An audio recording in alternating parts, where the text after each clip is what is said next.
Hi, and welcome to 418 Astrology. Tonight, I wanted to talk about Joe Biden because his performance in the debate last week, the first debate, really caught a lot of people off guard. I had heard people say that he was, uh, senile and that kind of stuff. People have been talking about that, but I hadn't really seen it. In a lot of ways, I don't pay attention to the news until something big happens. Um, but I watched a little bit of that debate and I did see it. And I was wondering what his chart tells us about what's going on with him right now. And does it say anything about what we can expect in terms of the presidential race? So I thought that would be interesting to look at again. Uh, I also have Trump's chart, but I don't think we'll really look at it because he was sort of his same old self. There's no story there, I thought. But anyway, as always, if you leave me feedback in the comments, I love to hear it and I'd love to interact with you. Oh, another way to follow what I do is to subscribe to my Substack. So Substack is like it's like an email blog via email service, and I try to write something every day. Sometimes it's once a week, sometimes it's once a day. It's 418astrology.substack.com. So I'd love to see you there. And I write about a lot of the same things that I talk about here, basically teaching astrology. So Joe Biden, here's his natal chart. I did a big video a little while ago about the presidential election in 2024 and who it looked like would win. There isn't really a way to tell directly with astrology. Astrology is looking through somebody else's eyes. That's what looking at their chart is. And so it looks like Trump had an exciting and will have an exciting, interesting inauguration day. And Joe Biden's chart looked very quiet on inauguration day. So that was sort of where we left that. And it's hard to tell the nature of that. And maybe it's something that we can look into more as time goes on. So Joe Biden, here's his natal chart. And I won't spend a super amount of time on it because we did talk about it in the other video, but it's worth a quick review. So this is Joe as we know him. And as I've been saying a lot lately, your natal chart is a snapshot of time and space, where you were born, when you were born, but it's also the chart itself is beyond time and space. A chart is always relevant. We're always living out these symbols in this way. You are always living out the symbols of your chart in the way that your chart depicts. And that's where they maybe got some ideas about fate and the gods controlling things, maybe. It just, we do have free will. This is what I believe. We do have free will. We get to choose how we act out these symbols. Do we act out Mars as, Vlad the Impaler, or do we act out Mars as trying to think of a positive Martian force, as perhaps a great athlete, you know? And so the symbols have a lot of range within them in terms of how they can be expressed. And according to astrology, they will be expressed. And here's how. So back to Joe Biden. So just giving his chart the once over the way we do, he's got Sagittarius rising. He's got his ascendant here at 3 degrees of Sagittarius. No planets in the first house, so nothing to talk about there. And because it's Sagittarius rising, Jupiter rules Sagittarius, so we look to Jupiter. And here he's got Jupiter in Cancer in the 8th house. So Jupiter in Cancer is it's a great placement. And in a year or two, when Jupiter is in Cancer again, we'll talk a lot about how to take advantage of that special time. It's very positive. And so this is Joe Biden's ruler. His and so having Jupiter as your ruler means ultimately you're here to expand, you're here to grow, you're here to do what Jupiter does, which is expand and be Jupiter-like. If there's a great problem of your life, you should solve it in a Jupiter-like way, if you're ruled by Jupiter, like he is. So here's his Jupiter over here in the 8th house. I've been talking about the second house as security and the eighth house as vulnerability. And notice that they're opposite each other. So it's security versus vulnerability. Another way to put vulnerability that just came to me recently would be emotional truth. There's a huge amount of emotional truth, and emotional truth and vulnerability are often the same thing. There's a huge amount of emotional truth in the eighth house, especially when you've got a water sign like Cancer, as he does in his eighth house. So this is someone to whom, because his ruler is in the eighth house, this is someone who's here to expand. Jupiter is expansion. His feelings, his emotionally true feelings, he's here to kind of spread those feelings around. So that's his chart. We know Jupiter is his ruler, and in the last video or the previous video we did about the presidential election, I was able to talk a little bit about how, we can take Jupiter equals Joe Biden with us, because and use it in other charts if it fits. And so that's one of the kind of neat tricks of astrology that I'm sure we'll put into more practice as we check out, what's going on with this. So here is Biden. Another association with the eighth house is other people's money. So second house would be your money, eighth house would be other people's money. Money and security being kind of lumped together astrologically and symbolically. So here's Joe Biden. I don't think there's too much else to say other than he does have a extraordinary 12th house stellium. And a stellium just means a group of planets all in one house, all close together. So he's got Mars, Mercury, the Sun, and Venus all crammed into his 12th house in Scorpio, another water sign. And so I won't even begin to decode this other than to say this is someone with a lot of unconscious complexity and a lot, because the 12th house is the unconscious, and this is Scorpio we're talking about. And so these are the dark, still, clear waters of Scorpio. There's complications to this person. What you see is not necessarily what you get. There's inner depths. One of the things that I've been talking about lately with Scorpio suns in particular, is they always know the lay of the land.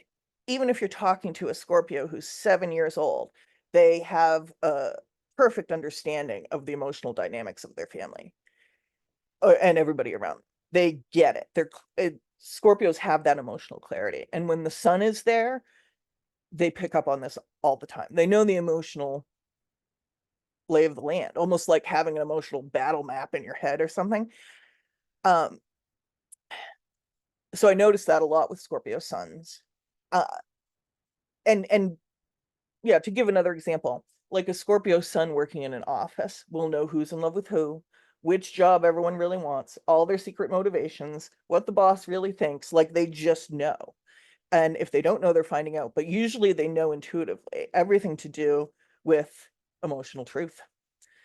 So it's interesting that the emotional truth bell has just been rung again, that I ended up coming back to that phrase because it came up when we looked at the 8th house here, and it came up again when we looked at the 12th house.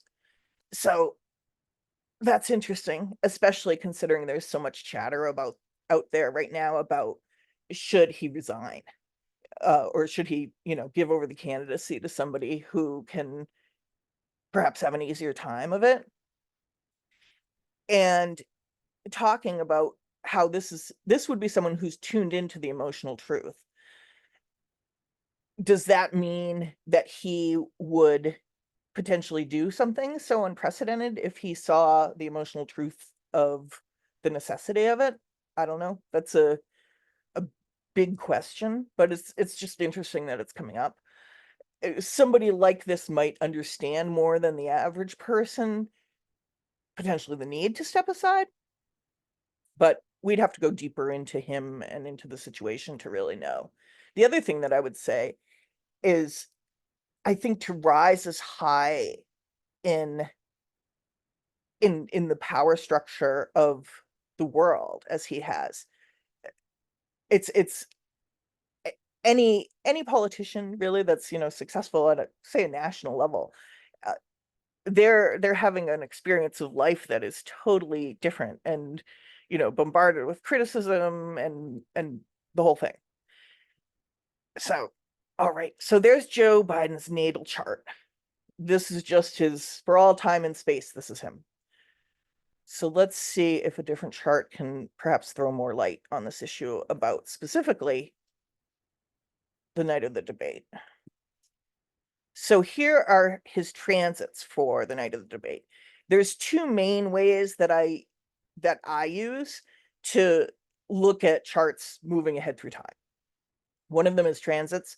The other one is called progressions. So with transits, we're just looking at his birth chart, which is the inner ring here, the same chart we were just looking at. And then the outer ring is the planets as they were on that day. So the first debate was June 27th. So this is a chart for June 27th, 9 p.m. And so let's see what the transits are doing. All right. So the first thing that I would look for in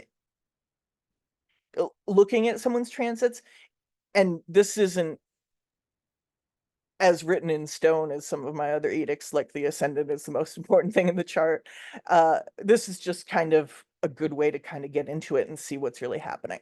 Because conjunctions, out of all the aspects, and the aspect lines are drawn all through here. These are just showing essentially the mathematical relationships between the planets and whether they're working well together or not working well. So, excuse me. So out of the aspects, the most powerful one isn't on these lines here. It's the conjunction. When two planets come together, that is the most powerful mixing of their forces that's possible. It's more important than any of these lines. So that's why, although it hasn't been made into Holy Writ yet, that's why I would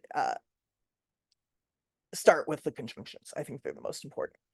So present day, we know about his stellium over here. But present day, we're looking for present day conjunctions. And they're really, between the planets on the outer ring, there really aren't any except for here. And let's see about other conjunctions within the chart. So I would say this Mercury is conjunct this Jupiter. It's close enough. I would say Jupiter conjoins his Saturn and a little bit less Uranus. These is Mars conjunct. It's not worth talking about. Okay. So I would say these three things are probably the most important things to look at when analyzing. So let's do this one first. So what we have here is a conjunction between the moon and Neptune, and then Saturn is also involved. This conjunction between the moon and Neptune, so the moon goes around the chart, the whole chart, every month. And so it spends time in each sign and it conjoins every planet all month. And whichever planet it's conjoining or wherever the moon is, that's what's manifesting at that time. That's the door through which all this stuff comes into our lives, is sort of the idea. I did a Substack about this recently. So the moon conjoining Neptune means something like it's confusing a clock, kind of, or hallucinatory a clock.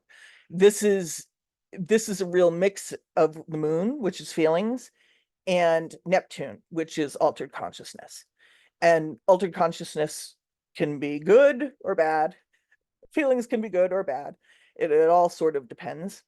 But this is a strong, basically good Neptune, because Neptune is believed to co-rule Pisces with Jupiter.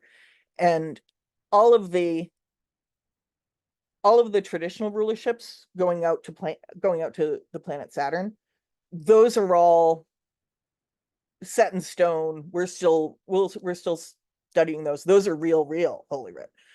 The rulerships of the outer planets are something that's still really being investigated by astrologers, and they just may not they may not even fit into that scheme, you know. But I do see the connection between Neptune and Pisces, and I accept it and work with it. I think Neptune co-rules Pisces. There's got no problem with that. So this is a strong Neptune, and this is a strong moon. So this is something that would manifest. It's a strong moon because the moon is generally happier in water signs. It's happy but sensitive in Pisces. And so the moon and Neptune being together at this time really really make for, I guess, if you didn't know what this day was, for everybody, because this is the outer chart I'm talking about, the outer ring. So we all, if everyone looked up in the sky on June 27th, they would all see the moon Neptune conjunction, except for the fact that you can't see Neptune. Like, you can barely see it with a telescope. But if you could, you would, because they were conjoined for everybody. And so if we were just looking at this outer chart as kind of a, hey, what was happening that day kind of thing, not necessarily thinking about the debate or anything else, what kind of day are we having? What kind of day is this? First, look at the moon, because the moon will tell you, because that's where everything's manifesting. That's the mood of everything. Those are the feelings. The moon manifests feelings, which are the only important manifestation. The only reason that we want gold sneakers is we think that we will feel really good wearing them, or we'll feel really good when people see us wearing them. It's the only reason to want gold sneakers. It's the only reason to want anything. And so that's what the moon manifests, is feelings. And the chart does not tell us about outer realities. It talks about inner realities only. And so the guesswork comes in. How are these inner realities, which you could run trains on time, on the accuracy of the inner realities and astrology. But that's for another video. But it can always be tricky, you're kind of looking over the fence into the empirical world, into the shared world that we all have, the physical world, saying, how is this going to manifest outside my feelings?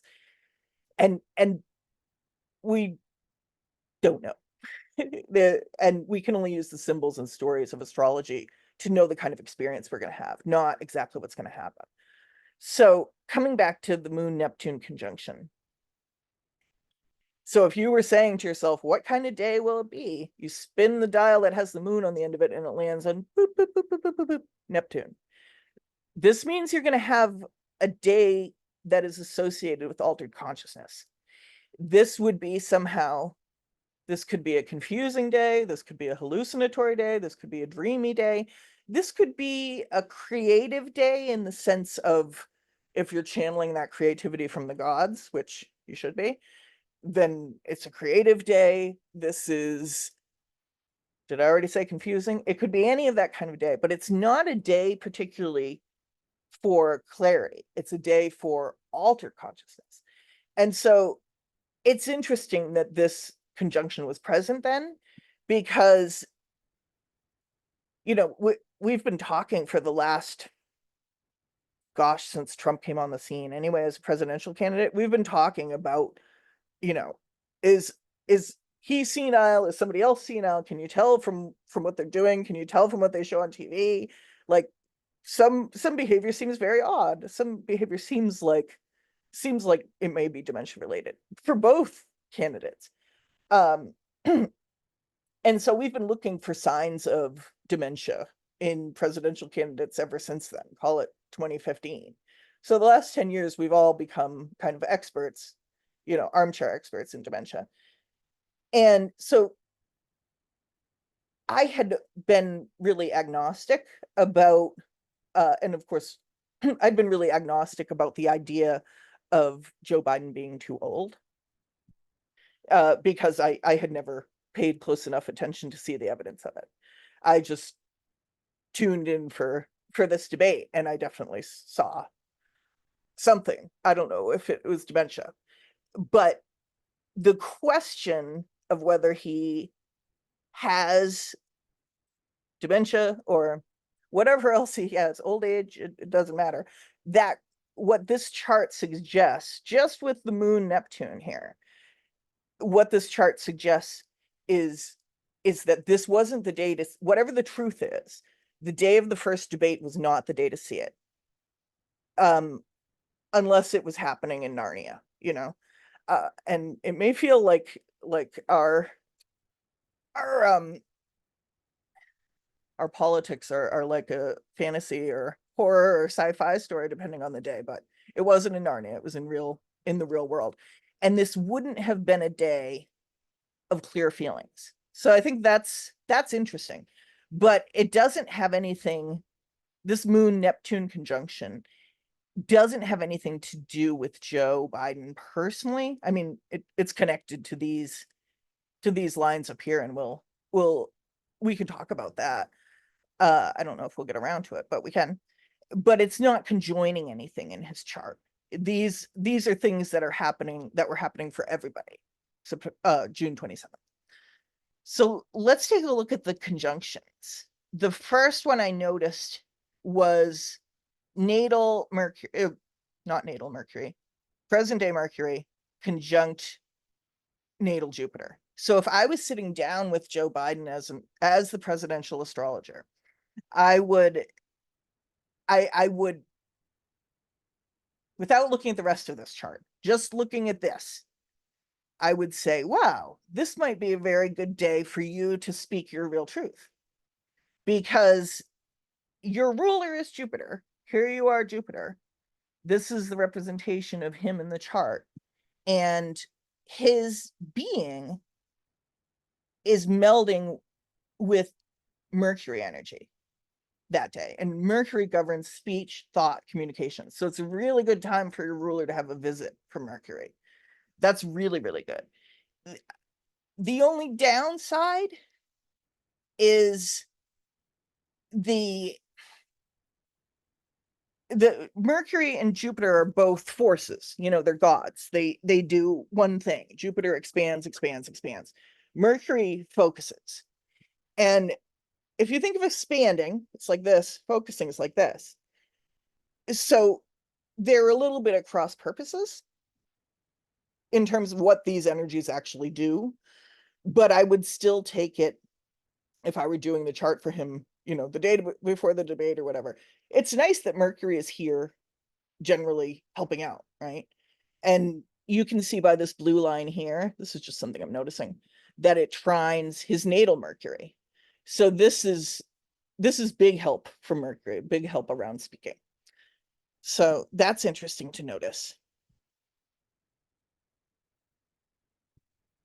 And then here was the other conjunction, which I think might be the biggest, most important conjunction and probably the whole story. But I don't look at these things ahead of time. I'm reading them as I'm with you 99% of the time. Let's see. So this big conjunction. So we should talk about Saturn and Uranus here, because this is not something that one would wish to have in their natal chart. It's not the worst thing ever, but where Saturn is malefic already, and Uranus is indifferent to us. And so when you combine a malefic and an indifferent, you don't get a good result, particularly in such a sensitive part of the chart as the relationship part of the chart. And so having this placement makes for a harder life around relationships. People with Saturn in the 7th house, often they don't meet the love of their life until later, or relationships take longer to develop, or their partner has Saturn-like qualities. These symbols are going to manifest in some way. We just don't know how. And when you add the unexpectedness of Uranus into the mix, this is someone who's already had a really difficult time with one-on-one relationships, with close personal relationships. So that would be primarily romance.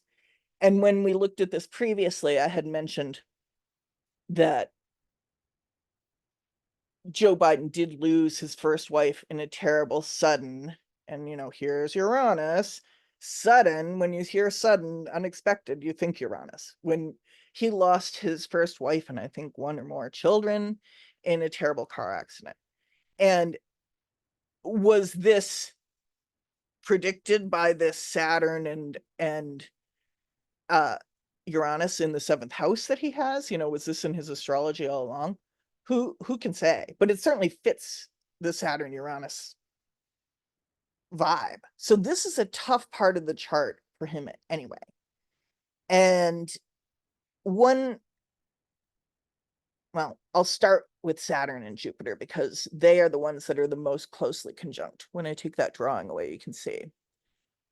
Yeah, because Uranus is only at 2 degrees of Gemini and Saturn's at 9, right across from Jupiter, who's at 7 degrees of Gemini.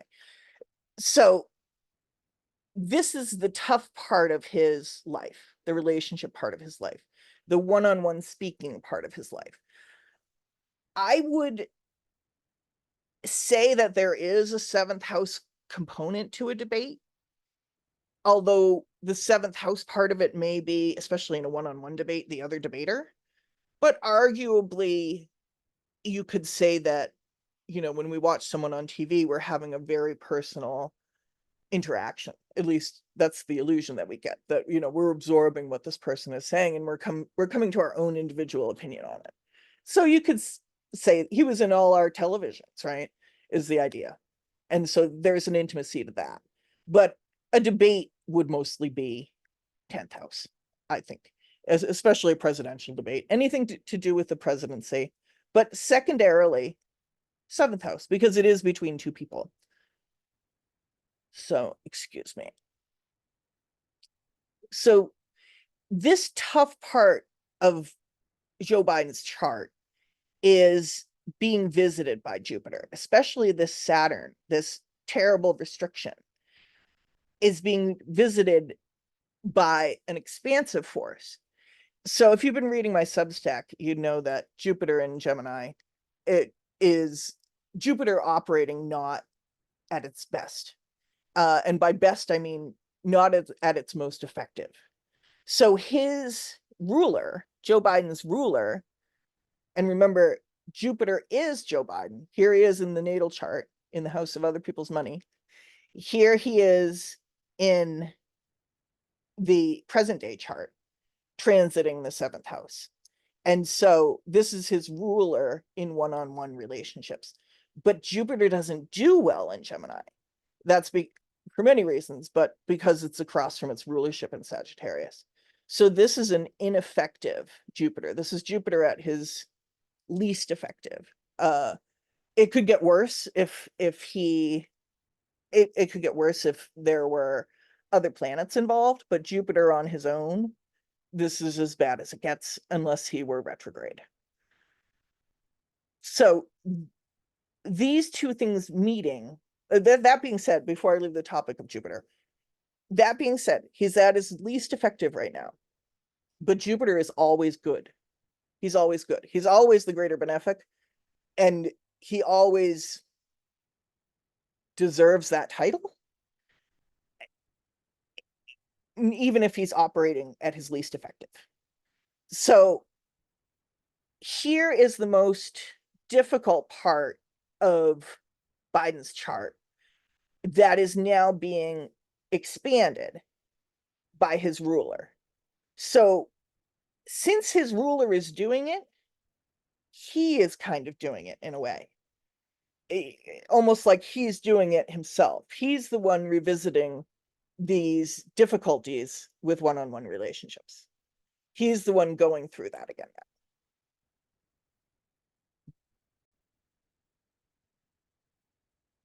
So he, since it's Biden himself activating this old stuff. Well, I just think that's an interesting and perhaps important point. But if this ruler of his that continues to go around and around the sky every 12 years. So where are the worst places for the ruler to be? One's ruler to be, like, which part of the chart? Forget the signs for a while and think just of the planets. Is Jupiter, I mean, if Jupiter is visiting Venus, then it's a red letter day, right? But if Jupiter is conjunct one of these outer planets or one of the malefics, then they get expanded too. And the malefic aspect gets expanded. But Jupiter is always good. But he doesn't always bring expansion isn't always good. We'll put it that way. For example, when Jupiter was conjunct Pluto a few years ago, that was when COVID really, really began to spread, because Pluto represents the disease. I could go into why, but just take that Pluto represents a disease and Jupiter represents its expansion or spread. So this sudden death, sudden happening in sudden trauma in the 7th house part of his chart. Oh, my point of where are the least happy places for Jupiter to visit. So aside from Pluto, it would be Saturn. So we have this very difficult part of Joe Biden's life is now being asked to expand ineffectively. And that is something I would say that it's like his relating problems, his relationship problems are being expanded ineffectively. And I think the thing that would most lead to would be being misunderstood or being misconstrued by others, perhaps, because this is your worst flaws, say, blown up. Now everybody can see them. And I think that is a good description of what seemed to happen that day and in that moment. So I think that's very interesting. The other part that I think is significant is we're talking about Jupiter and Gemini here. If you had to pick a sign for a debate, it would probably be either Libra, because of the scales and the associations with the law, or it would be Gemini, because Gemini is back and forth chatter. So that's interesting that such a negative part of his chart was activated at the time of this debate. His ruler was, in fact, conjunct the greater malefic, as his ruler will continue to be until after the election. This Jupiter's only at 7 degrees of Gemini now, but it will move a bit between now and the election, but it may even become exact or close to exact at the time of the election. I'd have to look it up. But I think that is suggestive of a hard time for him, or a time of restriction for him. So that's what I think the transits are telling us, that this was a day where there is apt to be confusion, and for everybody. And this difficult part of his life, his self, his chart is being magnified. So that's interesting. I don't think that tells us anything definitive, other than it was a confusing day for everyone and it was a bad day for Biden. But the nuance we just noticed and talked about with his ruler transiting his natal Saturn while this election is happening. I mean, one of the associations of Saturn is old age, disease, death, illness.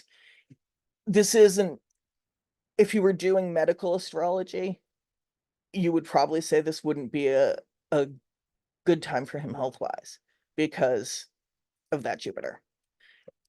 this is his ruler. It's him. And it's conjoining the planet of sickness and death. And so I would say that that this chart really talks about this being a big issue for him right now, because remember, this is his ruler, and this is where his ruler is going to be for a while. Jupiter is a relatively slow planet, and it's not only going to go through here, it'll retrograde through here. So I'll have to do the legwork of seeing exactly what that looks like, but I feel like we've peeked into a box trying to see what was going on with Biden that night, and instead we're seeing something that's going to be going on with him for a while, and it doesn't bode well for him in his life, or it doesn't bode well for him in his experience. He's not having an easy experience right now. We didn't even talk about this Mars opposition. That's a whole other kettle of fish, but I'm gonna end there because we got pretty into it tonight, and I'll see you guys next time. Thank you so much.